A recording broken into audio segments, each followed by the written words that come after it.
आज बहुत ही इंटरेस्टिंग चीज हुई। मैं खाना खाने बैठा था, लेकिन जिस हिसाब से मैं खाना खाने बैठा था मेरे पीछे भगवान की मूर्ति थी। मम्मी ने मुझसे बोला कि भगवान को पीठ दिखाकर खाना नहीं खाते। लेकिन मैं भी 21वीं सदी का इंटेलिजेंट स्टूडेंट हूं। तो मैंने मम्मी से बोला कि न तस्य प्रतिमा अस्ति यस्य नाम महादृशः हिरण्य गर्भस्य इत्येषः मामा हिंसा दित्तेशः जातः इत्येषः। तो मम्मी ने पूछा ये क्या है। मैंने बोला ये यजुर्वेद के 32वें अध्याय में दिया गया है कि जो परमात्मा है वही अग्नि है, वही वायु है, वही जल है, वही शुक्र है, वही चांद है। उसका कोई प्रॉपर फॉर्मेट या पैटर्न नहीं होता है। वो हर दिशा में जागृत है, हर दिशा में स्थित है। मम्मी थोड़ी सी अनकन्विंस लगी, तो मैंने बोला यार जो केनो उपनिषद है उसमें भी यही कहा गया है कि जो परमात्मा है जिसको आप देखते हो, जैसे पशु, जीव, कोई पर्वत, कोई नदी, उसमें भगवान नहीं, वो भगवान नहीं है। जो आप सुनते हो, जैसे कोई संगीत हो, कोई गीत हो, कोई गर्जना हो, वो भी भगवान नहीं है।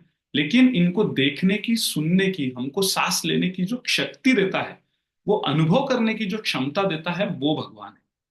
मम्मी फिर से कुछ तो सोच रही थी। आई थॉट कि अब वो आर्ग्यूमेंट हारने ही वाली है, और उसको पूरी तरीके से हराने के लिए मैंने बोला कि जैसे भगवान ने, श्री कृष्ण ने गीता में भी कहा है कि जो परमात्मा है वो अनादि है, अमूर्ति है, वो अजन्मा है, वो हमेशा के लिए है। तो हम कैसे भगवान को एक मूर्ति के अंदर देखते हैं।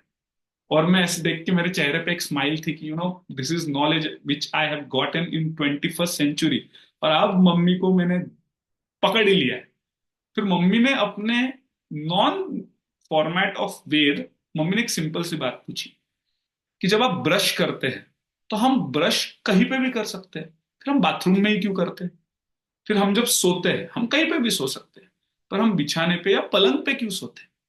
तो मुझे वो जो मम्मी ने जो स्टेटमेंट बोला, हाँ उसमें वेद नहीं है, उसमें डीप ज्ञान नहीं है, कोई मंत्र नहीं है, लेकिन बात सोचने जैसी है।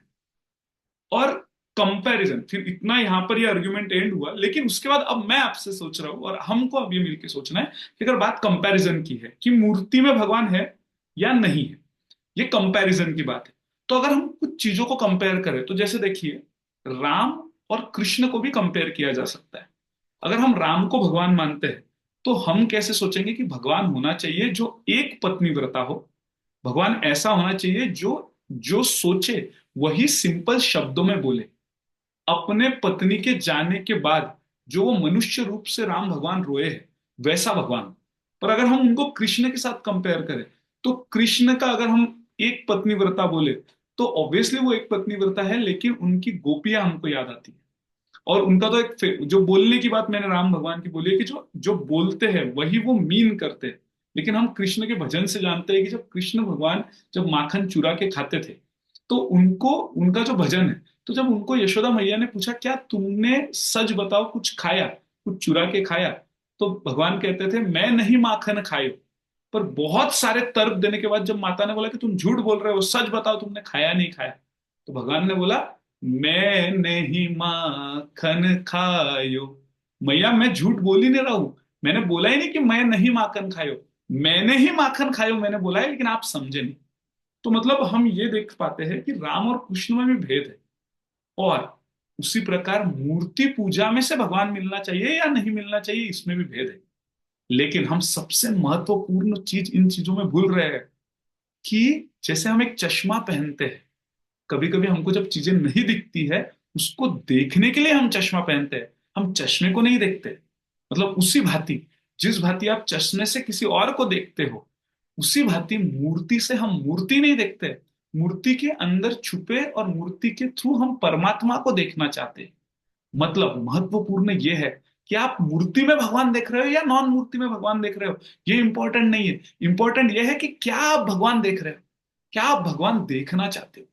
क्योंकि रियल लाइफ में हमेशा डिफरेंसेस आएंगे, लोगों में डिफरेंसेस आएंगे, चीजों में डिफरेंसेस आएंगे, ओपिनियन में डिफरेंसेस आएंगे, क्योंकि इस सृष्टि का जो निर्माण है वही डिफरेंसेस पे है।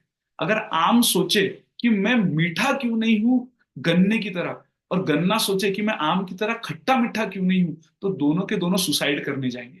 लेकिन अगर वो सोचे कि ये दोनों डिफरेंसेस है और वो डिफरेंसेस ही सृष्टि का नियम है, उसको एक्सेप्ट करे, जैसे इंसान ने मेल बनाया फीमेल बनाया वो डिफरेंट है, उसी भांति भगवान मूर्ति में दिखे या विदाउट मूर्ति दिखे, उसमें बहस करने में जिंदगी न गंवाते हुए भगवान को हम खोजे, और हमेशा याद रखे कि डिफरेंसेस रहेंगे, देखना क्या है ये हमेशा सोचे। Thank you so much everyone.